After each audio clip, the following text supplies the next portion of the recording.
में राम नाम का एक छोटा बच्चा अपनी माँ के साथ रहता था। वह जब छोटा था तभी उसके पिताजी गुजर चुके थे। हर रात राम को माँ कहानियाँ सुनाया करती थी।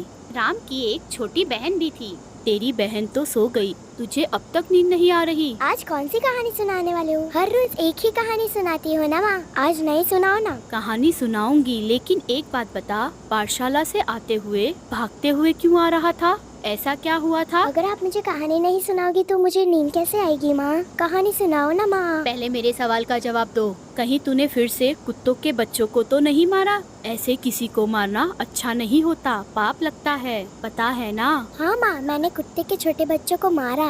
वो दोनों मुझे देखकर काटने के लिए आ रहे थे। मैं जल्दी से वहाँ से भागकर आ गया। तुझे कितनी बार मैंने कहा है कुत्तों के बच्चों के पास मत जाया कर। अगर कुत्ते के बच्चों को मारेगा तो बच्चे और माँ को तो गुस्सा आएगा ही ना। अगर तू ऐसे ही मारेगा तो नर्क में जाएगा। नर्क मतलब क्या माँ? उधर हमें जाना नहीं चाहिए। बिल्कुल नहीं बेटा, पुण्य करके स्वर्ग में जाना चाहिए। नर्क बहुत ही भयंकर होता है। उधर पाप करने वालों को बहुत ही दर्दनाक सजा मिलती है और पुण्य करने वालों को स्वर्ग मिलता है। उधर बहुत ही अच्छा और सुंदर जीवन होता है और हमें वहाँ से कहीं जाने का मन नहीं होता। मतलब हमें पुण्य ही करना चाहिए? उसका मतलब क्या होता है? क्या करेंगे तो पुण्य कहा जाता है? किसी को भी तकलीफ न देना, अच्छे काम करना, झूठ न बोलना, हमारे पास जितना है उसमें से थोड़ा दान करना, मुश्किलों में रहने वालों की मदद करना। अगर यह सब करेंगे तो पुण्य मिलेगा। यही सब करके तो आज तेरे पिताजी स्वर्ग में हैं। मतलब स्वर्ग इतना सुंदर होता है माँ? मुझे भी एक बार स्वर्ग देखकर आना है। यूं ही जाकर नहीं आ सकते बेटा, उससे पहले तुझे पुण्य करना होगा, तेरे पिताजी की तरह। क्या मेरे पिताजी ने बहुत पुण्य किया था? वो पुण्य पिताजी ने कैसे कमाया था? मुझे भी बताओ।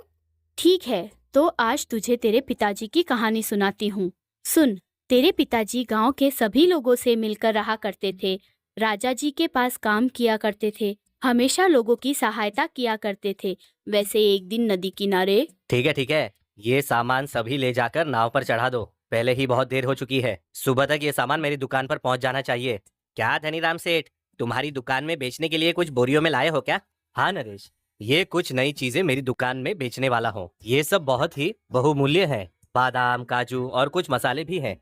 अच्छा, ये सब देखकर मुझे लगता है कि आपको दूसरी नाव पर जाना पड़ेगा। माफ कीजिए, हमारे साथ नहीं आ पाएंगे आप। क्यों? सिर्फ 5 बोरी के लिए अलग नाव क्यों? अगर आप लोग एक जगह बैठोगे तो बोरी एक जगह पड़ी रहेगी। 5 बोरी के लिए 3 लोगों का पैसा दे दूंगा राणा को। वैसा नहीं हो सकता, लेकिन आपकी बोरियों की वजह से वजन ज्यादा होने की संभावना है। नाव डूब सकती है। आपको अलग से नाव लेनी होगी, दूसरा कोई चारा नहीं। ठीक है, उसमें कौन सी बड़ी बात है। दूसरी नाव में चला जाऊंगा। वैसे भी आपके कहने के बाद वो नाव वाला भी मुझे नहीं ले जाएगा।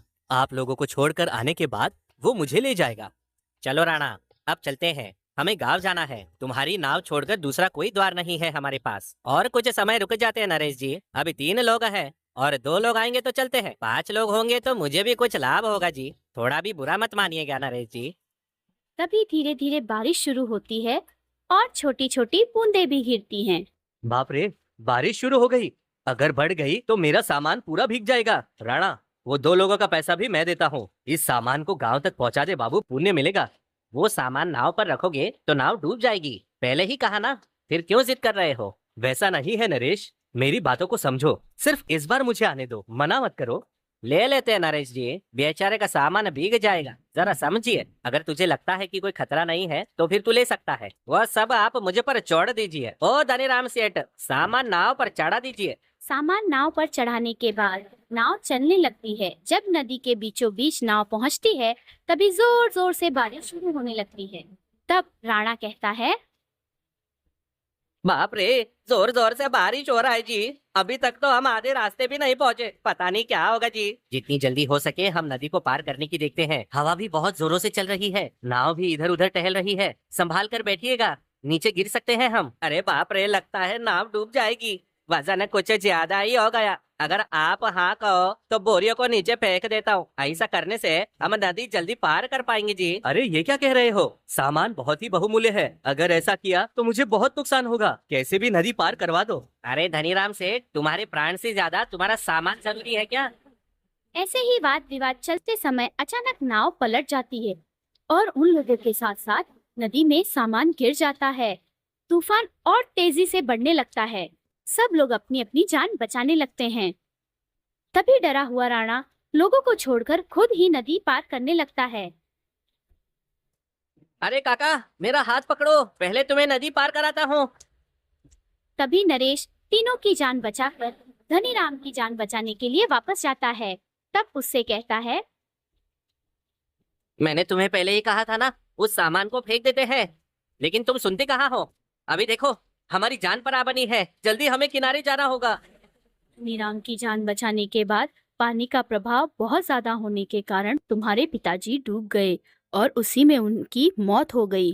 खुद की जान की परवाह न करते हुए लोगों की जान बचाई तुम्हारे पिताजी ने, और इसी तरह तुम्हारे पिताजी ने पुण्य कमाया और वो स्वर्ग में चले गए। समझे बेटा? इसका मतलब पिताजी अभी स्वर्ग में हैं? मुझे भी स्वर्ग देखने की इच्छा हो रही है माँ। पिताजी वहीं पर रहेंगे ना माँ? चलो ना माँ, स्वर्ग में जाकर हम पिताजी से मिलकर आते हैं। तू अभी बहुत छोटा है, उसके लिए बहुत समय है। तू अभी सो जा बेटा, बहुत रात हो चुकी है। इस तरह माँ की कहानी सुनकर राम सो जाता है।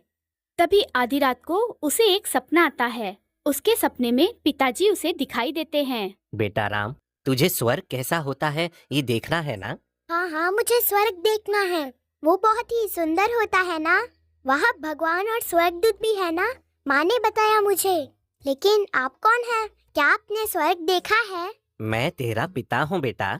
तू जब 2 साल का था तब मैं स्वर्ग चला गया, इसलिए तुम मुझे नहीं जानते। तेरी माँ ने मेरे बारे में तुझे बताया है ना? अच्छा, तो आप ही मेरे पिताजी हैं? फिर तो हमें भी स्वर्ग में ले चलिए ना, हम भी आपके साथ आएंगे। स्वर्ग में आना है तो कुछ पैसे खर्च करने होंगे।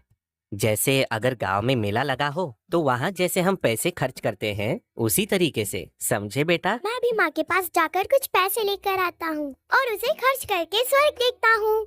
यहाँ का पैसा वहाँ काम नहीं आता, वो तो बस कागज के समान है। वहाँ पर आना है तो अच्छे काम वाले सिक्के चाहिए होंगे। मैं तुझे एक बहुत ही जरूरी बात बता रहा हूँ, ये ले, तू इसे अपने पास रख। जब तू अच्छे काम करेगा तब इसमें एक सोने का सिक्का अपने आप आ जाएगा। जब तू बुरा काम करेगा तो वो सिक्का गायब हो जाएगा। जब तू अच्छे काम करेगा तब इसमें सोने के सिक्के भर जाएंगे और तू अपने आप स्वर्ग आ जाएगा। फिर तो मैं सब अच्छे काम करके इस डब्बे को जल्द ही भर देता हूँ। उसी समय राम की आंख खुल जाती है और वह सपना टूट जाता है। लेकिन उसके पिताजी जो डब्बा देते हैं वह उसके पास ही रहता है। उसे देखकर, मतलब ये डब्बा मुझे पिताजी ने स्वर्ग से आकर दिया, अब इसे जल्दी से भर देता हूँ। राम, पाठशाला का समय हो गया है, जल्दी जाओ। और कितनी देर? रोज जल्दी ही जाते हो ना, आज क्यों इतना सोच रहे हो? माँ, आज जो तुम मुझे पैसे देने वाली हो ना, वो जल्दी से दो। मैं आते समय रास्ते से कुछ फल खरीद लूंगा। तभी वो माँ से पैसे लेकर पाठशाला के लिए निकलता है। चलते चलते एक पेड़ के पास आता है। तभी वहाँ एक भिखारी बैठा रहता है। बाबा, बहुत भूख लगी है बाबा, कुछ खाने को दे दो बाबा। उसे देखकर अनसुना करके आगे की ओर चलने लगता है। उसी समय पाठशाला के गुरुजी वहाँ से चल रहे होते हैं। तभी तुरंत ही वापस लौटकर गुरुजी को देखने के अनुसार दान करता है। बहुत ही अच्छे बच्चे हो, छोटी सी उम्र में दान करना सीख गए। अगर आप यहाँ नहीं आते तो आज मैं इस भिखारी को दान ही नहीं करता। आप देख रहे थे ये दान किया, वरना इसके फल खरीद लेता। अब फल खाने नहीं मिलेंगे। उस शाम को राम पाठशाला से घर आया। मैंने आज उस भिखारी को दान किया, इसका मतलब मैंने आज अच्छा काम किया। चलो चलकर डब्बे को खोल कर देखता हूँ, जरूर उसमें एक सिक्का आया होगा।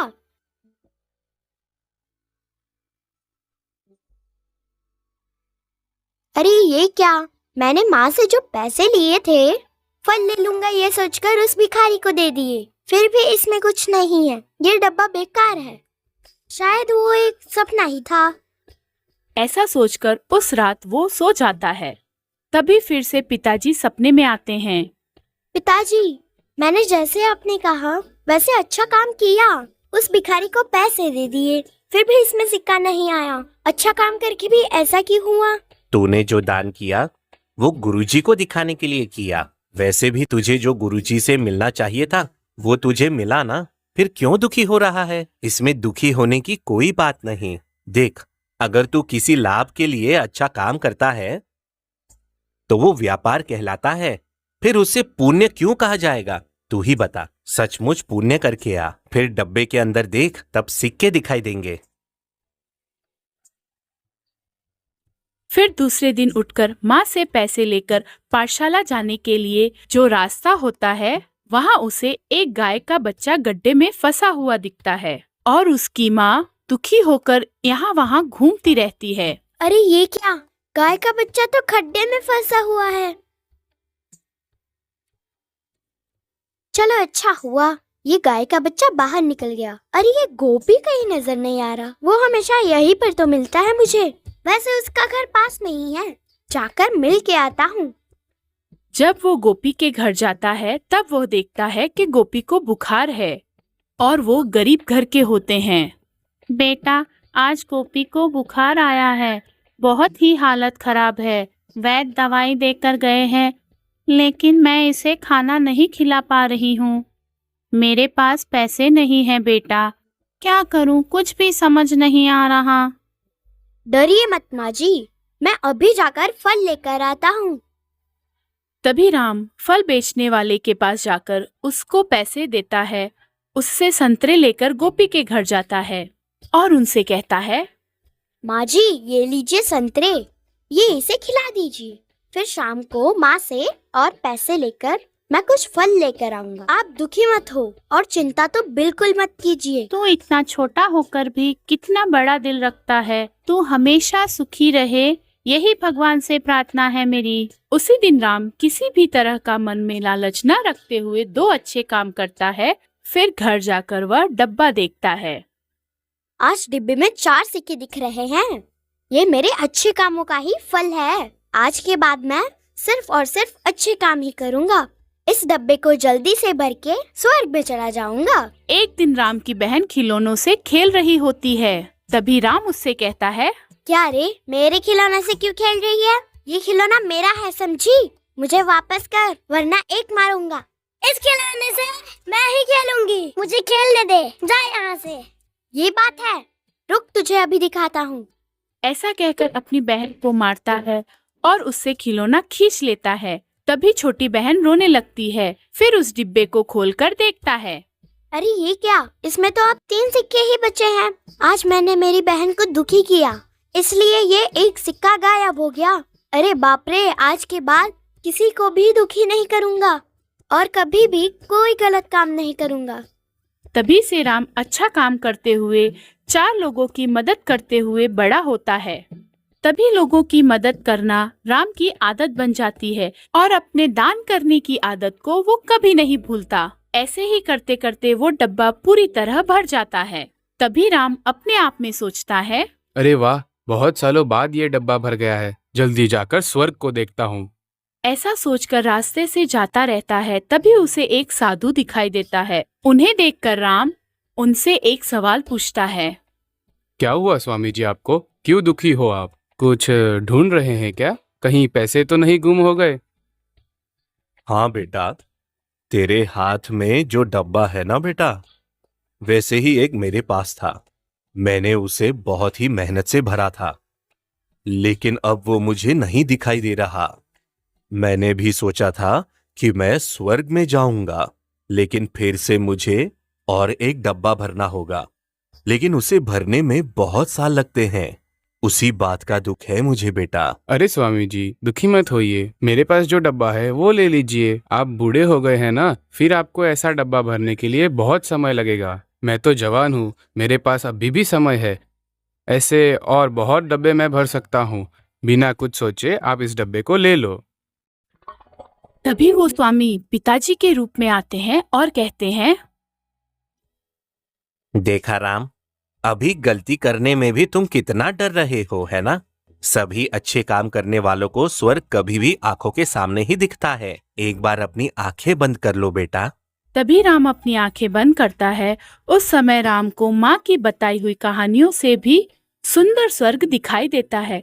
उन्हें देखकर राम बहुत खुश होता है। और अपनी आंखें खोल देता है। तू हमेशा ऐसा ही रहना, ऐसे बहुत सारे डब्बे तू भरते रहे, यही मेरी मनोकामना है। ऐसे ही तू पुण्य का काम करते जा और 100 साल जिंदगी जीकर आखिर में स्वर्ग में आकर हमेशा के लिए रहे।